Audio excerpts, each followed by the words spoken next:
Thank you very much, and especially thank you to Sonia and her husband. It's very important that she should come today. I'm an intensive care physician. You might wonder why I would be there. So I'll tell you a story. So I get a common call from the emergency saying, Johnathan, I've got a severely brain damaged child who's 2 years old. This will reminiscent for Sonia and her husband, this sort, and they want everything done. They want to be admitted to the intensive care, and this is a very common discussion. The woman spoke Arabic, so I got an interpreter, and I asked her what she wanted. And she said quite simply, I love my baby, and I want you to care for him. And it dawned upon me that in this area, the major emotions are love and fear. And what she feared was that because no one could cure her baby, we would not care for her baby and we would abandon them. And one of the biggest issues I find, and what has changed my ICU practice, is the fear of abandonment. What happens in modern medicine is that a lot of nurses and doctors, and I exempt the allied health profession from this, nurses and doctors in intensive care, often act in a way that when they can't cure a child, they don't care for that child and they abandon those parents. Now, they don't want to do that, they don't feel like that, but that's the message that comes across. Once I can't cure you, I don't really care. And those of you who go to a lot of ICU-type medical seminars will notice that sometimes the word care, withdrawal of treatment and withdrawal of care are mingled. Now, the great tradition of nursing and medicine is actually to care whether you're curable or not. Amid a heritage of sorrow and suffering, our work is laid, William Osler said, as one of the great founders of modern medicine. We traditionally have always cared whether you're dying or not dying. We've cared through a long life of suffering, and we care after death. And what her fear was, and I think a recognisable fear was, if they can't cure me, will they leave me? Will they abandon me? And this was illustrated, and I hate to even tell you the story, but it's true, and it happens a lot. She arrived at the emergency in a panic with her severely brain damaged child, and the first interaction was, do you want your child resuscitated? That was the first interaction. Now, I say that because I suspect that's quite common, because there's a lot of talk of end-of-life care, and it's very important talk. But it's all based in negative words. It's all about withdrawal. It's all about negativity of that.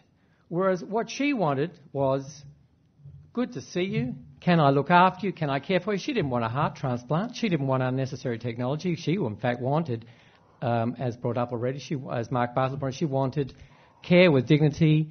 She wanted, if the child was going to die, to be looked after with dignity, and she wanted to be cared for, and she did not want to be abandoned. So what she was saying was, care for my baby, care for me, look after me. So that's the first thing I learned. So it's irrelevant whether you can cure or not. And this is a very important issue, I think, for a lot of people in acute medicine, that the interaction is not negativity. As said, this is an affirmation of what we do. So those of you here who are nurses and doctors and allied health professionals and parents all want to care for children, whatever's going to happen. Which brought me to the next issue is, and I think Sonia and her husband will agree with this, what they have gone through is unknowable. It's just unknowable. And for those of us occasionally who have to drift on the other side, we would agree. It's unknowable what they've gone through. It's almost unfathomable. As Sonia sort of calmly said in her slide, you won't know what we went through. Well, we won't know. It's unknowable. And we have to realise that this is an incredibly complex mixture, I've learnt, and I'm happy for Sonia to say what she agrees on and her husband, but it's an incredible mixture of hope, but at the same time being realistic. It's the same time as being happy, as she said, happy times and sad times. And I've often thought of a couple of quotes about this. Graham Greene, the great author, said, there are parts of the human heart that do not exist until created by suffering. And I'll indulge you by repeating that. There are parts of the human heart that do not exist until created by suffering. And I absolutely think that is true. When I talk to parents, and it's been the privilege for many years for me to sit down with parents and, in a sense, be in the shadow of magnitude, it's a sacred space, really, of talking to parents and learning about this. And basically, they have parts of the human heart that other people do not have. Now, I hope most of us don't have to have those parts of the human heart, but they are different. And the next quote I often do, is from a 19th century haiku poet. Now, haiku poets in Japan were Buddhist priests in general. And so they understood that the world is brief, it's evanescent. And so the heart of Buddhism is, it comes and goes, you accept that. And in 1819, one of the most famous haiku poets, Kobayashi Issa, his 4-year-old child, died of smallpox. And so he wrote, I know that running water does not go uphill, and I know that blossoms do not return to the tree, but I find it incredibly hard to live with this anguish. So even he, who understood philosophically, spiritually, in every way that it was all as of nothing, couldn't bear it. And then he wrote this incredible haiku. Now, the symbol of Buddhism is the dewdrop, and the dewdrop is one of the symbols. I'm sure there are more expert people here for Buddhism than myself, but is the dewdrop, which is beautiful but vanishes. So he wrote this haiku when his daughter died, and he said that this dewdrop world is a dewdrop world, and yet, of course it's a translation, but I'll do it again. This dewdrop world is a dewdrop world, and yet. And everything hangs in the and yet, does it not?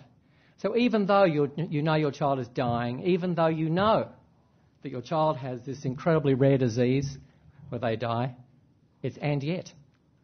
And I was telling an intensive care friend of mine, and we had a child dying of cancer, and we knew that this child on the ventilator would die of cancer, and all the staff said, look, it's inevitable.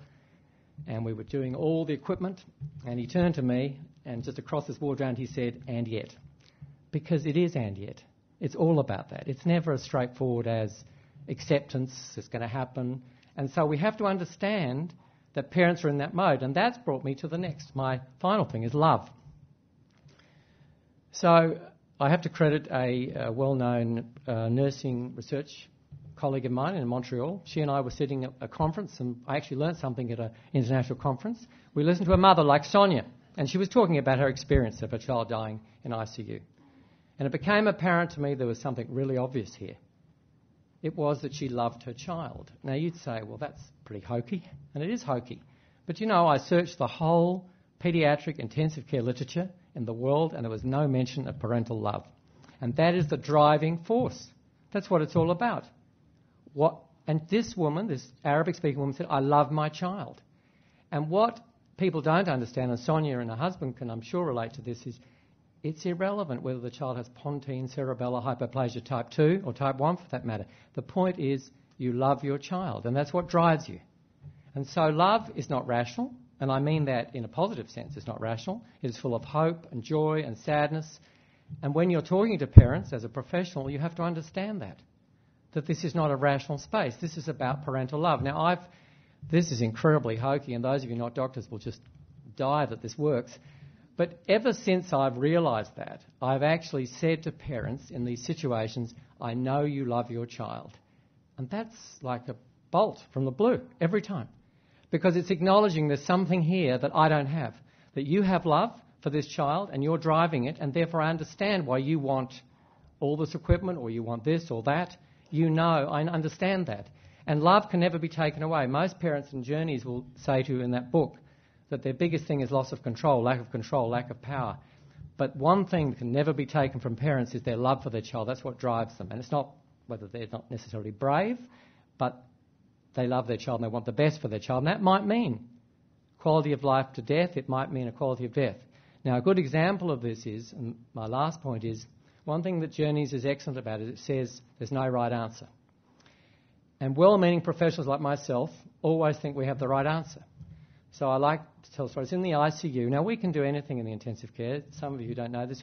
I have taken children home from the intensive care and withdrawn the treatment in their home lounge so that they could die at home. We have taken children to a hospice so they could die at the hospice. We have taken children to different wards. So anything is possible now. There's no doubt about it. And people who don't know about it should know it's possible. So, it's an incredible event to take a child direct from intensive care to the living room of their home. So we thought we did the right thing. We said to this mother, we can do all that. It's wonderful. We'll do it. And we got a buzz, in a sense. And it's true. We got a buzz about being able to deliver what she wanted. And we had it all prepared, and then the mother took me aside and she said, look, I'm sorry, Johnathan, but actually I don't want that.